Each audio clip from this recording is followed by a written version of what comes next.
జై శ్రీమన్నారాయణ. ఓం నమో వెంకటేశాయ.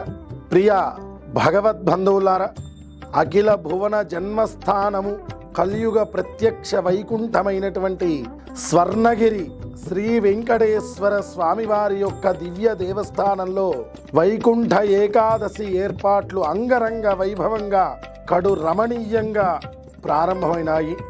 అలంకార ప్రియో విష్ణు అన్నట్టుగా అలంకారాలన్నిటినీ కూడా తనలో అమర్చుకొని భక్తులందరికీ కూడా ఆ స్వర్ణగిరి వెంకటనాథుడు వైకుంఠ ఏకాదశి ముక్కోటి ఏకాదశికి దివ్యంగా దర్శనమివ్వడానికి సిద్ధమవుతున్నాడు.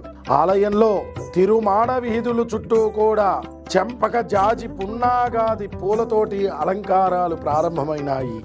అదేవిధంగా మన యొక్క దేవస్థానంలో విశేషంగా నిలిచినటువంటి ఆ జలనారాయణుడు సన్నిధి కూడా వైభవంగా స్వామివారికి బంగారుపు ఆభరణాలతోటి సిద్ధమవుతూ వస్తున్నది.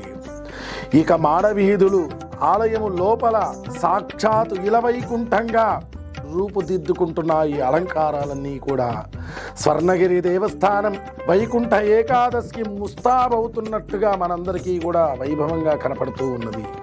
కావున డిసెంబర్ 30 నుంచి జనవరి 8వ తారీఖు వరకు జరిగేటువంటి వైకుంఠ ఏకాదశి ఉత్తర ద్వార దర్శనాలకు భక్తులందరూ కూడా తప్పకుండా విచ్చేసి పేరు పేరున ఆహ్వానంగా తెలియచేస్తున్నాము.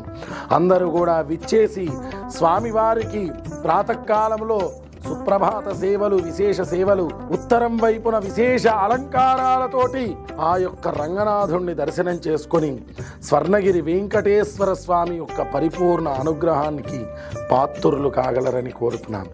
జై శ్రీమన్నారాయణ. జై జై శ్రీమన్నారాయణ. స్వర్ణగిరి క్షేత్ర దర్శనం మహాపాపనాశనం. గోవింద.